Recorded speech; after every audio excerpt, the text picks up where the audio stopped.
People deluded. A quick vid. I'm only gonna be here 2 minutes, but for those who don't know, you've got cats in football clubs. Cat 1, Cat 2, Cat 3. I don't know past that. My knowledge is limited. Ironically, my knowledge is capped.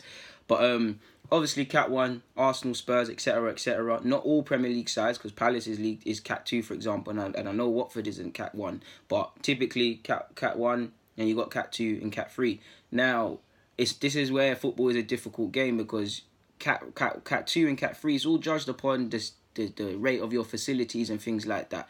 These things all come into budget. If we use Watford, for example, Watford are probably a top 10 club, forgive me if I'm wrong, but they're not a top 6 club. So if you've got to look at it, they're not going to get as much money from the Premier League as the top 6 will. So if you look at it logically, how that cash filters down or is used internally is different at Watford. If they were to get a top 6, top 4 finish, they would get more money, which means they could probably give their youth development projects or their programs or that department more money. More money equals better facilities, equals possibly bringing in more full-time scouts, which improves the catchment area and things like that. So the top clubs have more money to spend, the smaller clubs don't. So the smaller clubs are really in trouble when it comes to their players being picked off, finding players. And I'm using Watford as an example, or even Palace, because I believe they're Cat 2, but they're Premier League clubs, so they're relatively comfy. If you're a Cat 2 club, possibly in League 1 Championship, the budgets can be harder.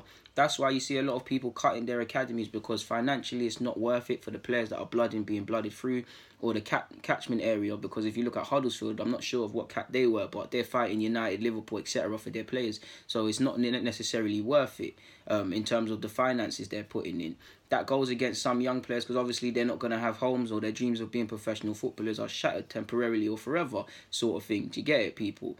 But there's also another way at it, is that obviously you want them players to, when you see these players at Cat 2, etc. clubs, the Charltons, etc. I think Charlton might be Cat 1, so allow me, I'm not sure. But when you see them get poached, it can feel like for these clubs that it's not worth it, because like I've just said, it's almost most impossible. So when you do have a player that's close and they get sucked off to just be one of the many at bigger clubs, it can hurt. But also, I will say this, there is a possibility when these kids are, especially the younger they are, when they're at certain clubs and they're playing against certain similar level sides and they're really exceptional, sometimes they have to go to a Cat 1 club because their potential is being capped, because they're not playing against players they're better than, or players that are physically more developed than them, or training with these sort of players.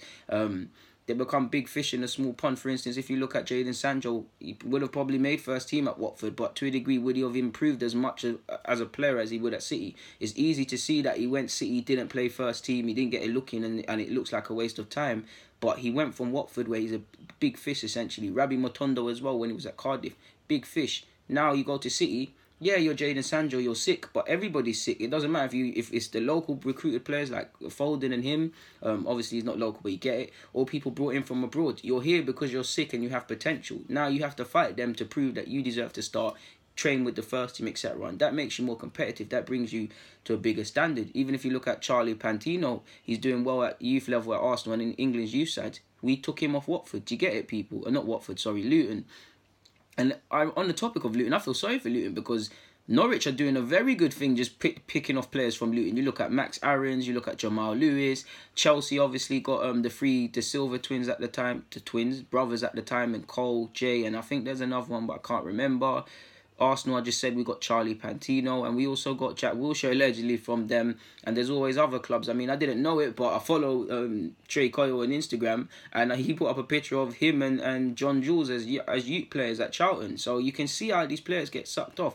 And there's obviously other examples as well. You look at Janelle Bennett, for example. He was at QPR, and now he's at Spurs. Do you get it, people? So people, this is football's a mad game. It's like people are recruited locally, people are taking off other teams, and I don't know, man. It's a weird one. I feel sorry for Cat 2 and Cat 3 clubs, because it's almost impossible, because it's sad, but many of these players will go on to these Cat 1 clubs and they won't make it. So it's a tough game. Like, it's a tough game. I don't even know the point of this vid. I just find it not even funny. It's just amazing how sometimes you see a player come through an academy and you look into their history and you see the journey they've made, and it makes you ask questions of how football is in general, to be honest with you.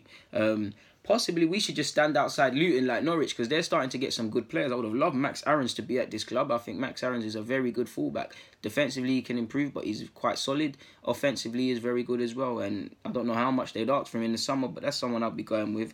Jamal Lewis, I like him. He can obviously play in a couple of positions. He can do a thing at left back, 21 years of age. Like Max Aarons, he's decent going forward, but I'd probably more want Max Aarons. Yeah, man. There's not really much more for me to say on that front. That's actually all I wanted to say, people. So I'm going to get out of your hair. People, deluded, stay safe.